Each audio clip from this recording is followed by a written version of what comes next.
There's an inspiration that I've found from them, and it's called the Chandra Banu style bonsai. It's one that I did perhaps a decade or so ago in great repetition.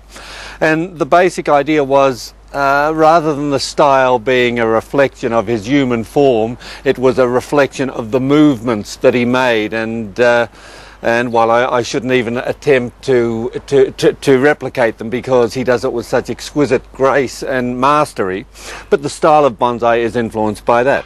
And in this case, what I've done, there's a certain swirling that I often see in the movement, and I've wrapped the tree around a bamboo pole.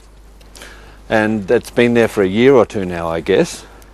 In fact, what I might do, because the bamboo pole has the nodules on it there that are difficult to pull out, it might be an idea to try and cut through the pole first, there, and split it into two.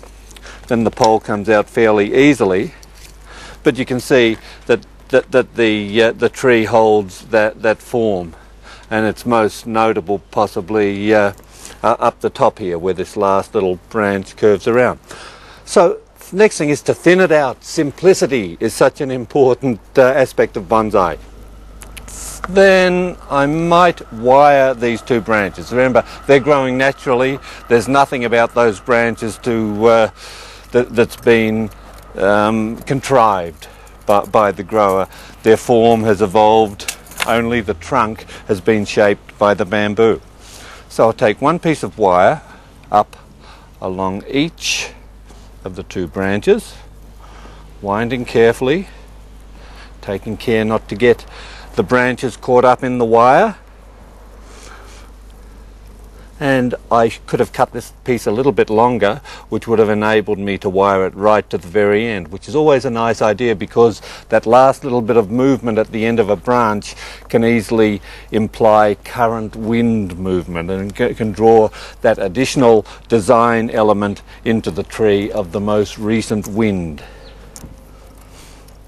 Once again, winding not too tight, but firm enough to have a grip on it, but not so tight that it's going to choke the branch.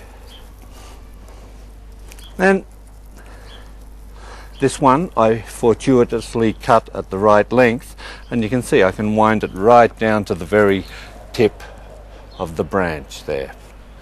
And that last little bit of wire can come off.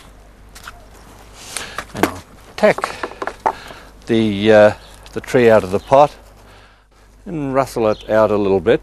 Now I wired those branches, but why? What might one do with them? I'm not sure. I think continue the spiraling in some sense, and then this one I might just try to bring it downwards more with a graceful sort of curvature to it. Which time I'm going to take this little branch here off. It's in the shadow of the one above. It's going to be in darkness, it won't get the sun, it won't have the vitality to survive in the long term. So I'm going to take it off now. And then perhaps those two branches. With these heavier branches, I used a heavy wire. With this one, I'll go back to a much finer wire, because the branches are not so heavy. They don't need that extra resistance. And firstly, anchor the wire to the trunk, and back over the top, and down along to the end of the tips of that branch. And then with this one here, we can do a similar type of thing. So this has come out in a more or less what's called a literati style, a style of bonsai that's just the mere essence of a tree, not all the superfluous stuff that we often attribute to trees, but just the most basic elements. It's not quite what you call classical literati, but the idea is more or less there. So there we are. It's a Chandra Banu style bonsai, and it's a bonsai influence, a style influence, not so much by great nature's sculpting of trees, but by human movement in the most exquisite form.